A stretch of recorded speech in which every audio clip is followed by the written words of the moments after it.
자, 이것은 7년 대환란 끝에 이루어지는 사건이죠. 먼저 7년 대환란 끝에 아마겟돈 전쟁이 일어나는데 그때 예수님께서 지상 재림하신 것입니다. 공중에서 지상 재림하셔서 19장 20절에 보면 19장 19절 이하에 보면 또 내가 봄에 그 짐승과 땅의 임금들과 그 군대들이 모여 그 말탄 자와 그의 군대로 더불어 전쟁을 일으키다가 자, 이 땅에 있는 적그리스도의 그런 세력들, 적그리스도의 그 세력들, 짐승을 추종하는 짐승이 누구죠? 적그리스도. 자, 이렇게 짐승을 추종하는 이 짐승과 적그리스도인데 적그리스도와 이 땅의 임금들과 그 군대들이 모여 자, 아마겟돈 전쟁에 참여하는 마병대 수가 얼마죠? 2만만이다. 마병대 수가 2만만인데 2만만은 2만의 만배수, 그럼 2억이죠. 2억. 자, 2억의 군대가 이 땅에서 전쟁을 일으키는 것입니다. 자, 그 군대들이 모여 그 말탄자가 누구죠? 그리스도. 그의 군대, 바로 이 천군을 말하는 것입니다. 천군 천사. 그의 군대로 더불어 전쟁을 일으키다가 짐승이 잡히고 적그리스도가 잡히는 거예요. 그 앞에서 이적을 행하던 거짓 선지자도 함께 잡혔으니. 자, 짐승은 누구에게로부터 권세를 받죠? 짐승이 적그리스도인데 이 짐승은 용으로부터 권세를 받죠. 그리고 거짓 선지자는 짐승, 적그리스도로부터 권세를 받아서 이 거짓 선지자도 짐승이 행하는 똑같은 이적을 행하는 자예요. 이는 짐승의 표를 받고 그의 우상에게 경배하는 자들을 이적으로 미혹하던 자라. 그 이적을 행함으로써 만국의 백성들을 미혹했던 자들이에요. 적그리스도와 거짓 선지자. 이 둘이 산채로 유황 불 붙는 곳에 던지고. 그래서 이 대환란 끝에 아마겟돈 전쟁 이때에 적그리스도와 거짓 선지자는 붙잡혀서 산채로 불 유황못에 던짐을 받는 것이고, 그 나머지는 말탄자의 입으로 나오는, 말탄자가 누구죠? 예수 그리스도를 말하는 거예요. 말탄자의 입으로 나오는 검의 죽음에, 그 입술의 말씀을 의미하는 거예요. 모든 새가 그 고기로 더불어 배불리우더라. 자, 그러면서 20장 1절에 또 내가 봄에 천사가 무저갱 열쇠와 큰 쇠사슬을 그 손에 가지고 하늘로서 내려와서 용을 잡으니. 자, 용이 누굽니까? 옛뱀이요 마귀요 사단이라. 왜냐하면 천년왕국을 이루기 위해서는 마귀를 잡아야 되는 거예요. 마귀가 있으면은 천년왕국을 이룰 수가 없잖아요. 그리스도의 왕국을 이룰 수가 없죠. 그래서 크고 힘센 천사가 내려오는 것입니다. 그래서 이 마귀를 잡아서 붙잡아 결박해서 무저갱에 던져 잠근다. 그에 임봉하여 천년이 차도록 다시는 만국을 미혹하지 못하게 하였다가 그 후에는 반드시 잠깐 놓이리라. 왜요? 미혹하게 하기 위해서. 이 땅의 사방 백성들을 미혹하기 위해서 잠깐 놓이게 된다는 것을 말씀하고 있어요. 자, 예수님께서 지상 재림하실 때 사탄을 결박하여 천년 동안 무저갱에 던지신다. 이렇게 말씀하고 있어요. 무저갱이라고 하는 말은 다른 말로 무저항. 과거에 우리 성결교회 그런 신약 성경을 보면 무저항이라고 풀이를 했어요. 자, 이건 같은 말인데 그 무저갱의 그 의미는 밑이 없는 깊은 구덩이를 말하는 거예요. 밑이 없는 깊은 구덩이. 밑이 없는 깊은 구덩이의 열쇠와 큰 쇠사슬을 손에 가지고 있는 이 천사가 내려오죠.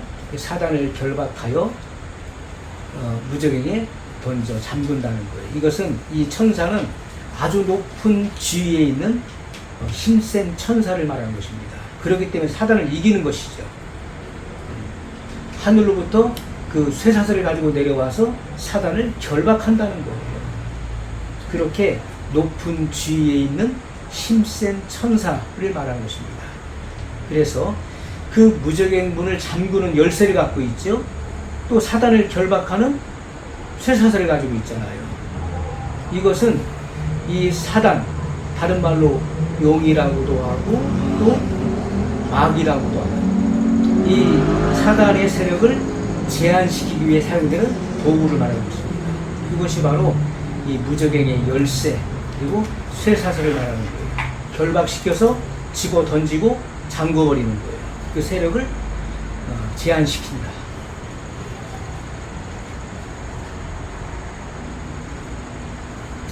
시편 72편 11절에 보면 만왕이 그 앞에 굴복하며 열방이 다 그를 섬기리로다.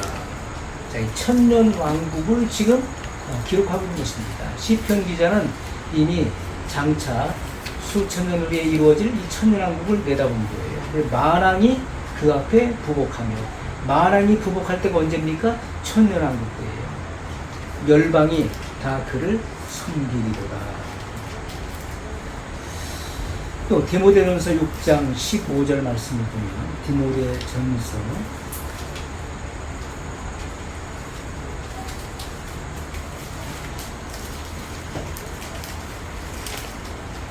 6장 15절, 기약이 이르면 하나님이 그의 나타나심을 보이시니 하나님은 복되시고 홀로 한 분이신 능하신 자이며 만왕의 왕이시며 만주의 주시오. 아멘. 자, 기약이 이르면 반드시 그 정한 때가 있다는 거예요. 그 정한 때가 이르게 되면 하나님이 그의 나타나심을 보이시니, 누구십니까? 예수 그리스도를 말하는 거예요.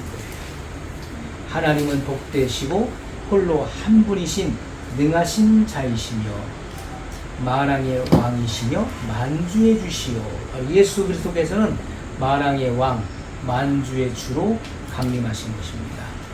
그래서 모든 만물이 주님의 통치에 순종할 뿐만 아니라 로마 황제도 굴복해야 된다는 것을 소망으로 주신 말씀이에요. 자, 디모데전서의 기록 저자가 누굽니까? 사도 바울이죠. 성령의 감동으로 기록했는데 이 당시에 많은 핍박이 있었죠. 로마에 핍박이 있었기 때문에 그래서 로마 황제도 그리스도께서 오실 때 다 굴복할 것이다. 이러한 소망을 준 것입니다. 그러므로 두려워하지 말라. 핍박을 두려워하지 말라. 우리 성결교단도 일제시대 때 다른 어떤 교단보다도 핍박을 가장 많이 받은 교단이 있어요. 왜냐하면 이 재림의 복음 때문에 그렇습니다. 재림 신앙 때문에. 재림의 복음이 있잖아요. 그래서 만왕의 왕, 만주의 주는 바로 예수 그리스도이시다. 우리가 믿는 하나님, 우리가 섬겨야 될 신은 바로 예수님이시다. 이 신앙 때문에, 다시 오실 예수님을 우리 믿는 신앙 때문에 핍박받았어요.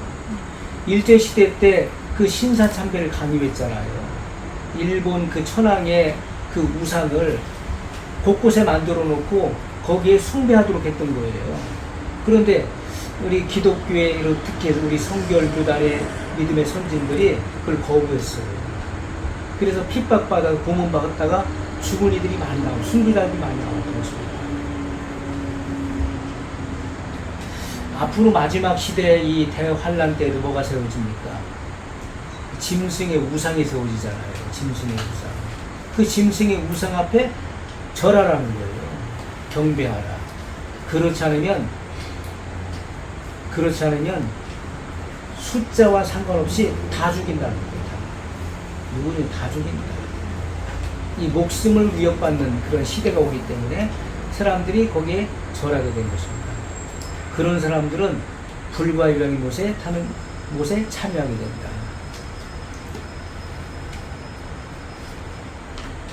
요한계시록 3장 21절에 예수님께서 라오디게아 교회 이기는 자들에게 약속하신 내용이 나오고 있어요. 요한계시록 3장 21절 말씀.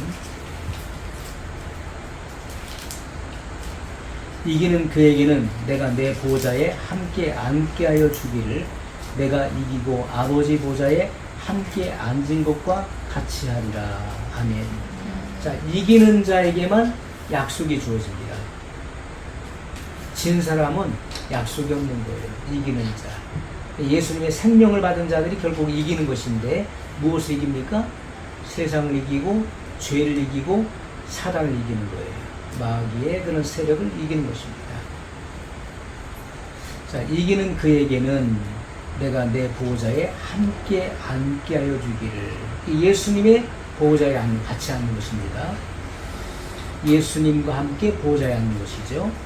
내가 이기고 아버지 보호자에 함께 앉은 것과 같이 하리라. 이렇게 말씀하고 있어요. 그래서 주님과 함께 보호자에 앉는다는 것은 주님과 함께 만국을 다스린다는 것을 말씀하고 있는 것이죠. 보호자가 바로 이 왕자를 말하는 것이죠. 옥자를 말하는 것이죠. 그것은 이 다스림, 이 통치권을 말하는 거잖아요. 예수님은 만왕의 왕, 만주의 주로 오셔서 만국을 통치하신 분이신데 이기는 자들이 주님과 함께 보호자에 앉는다는 거예요. 그것은 예수님과 더불어서 왕노릇 할 것을 말씀하고 있는 것이죠. 함께 다스리고 통치하게 된다. 이것을 말씀하고 있는 것입니다.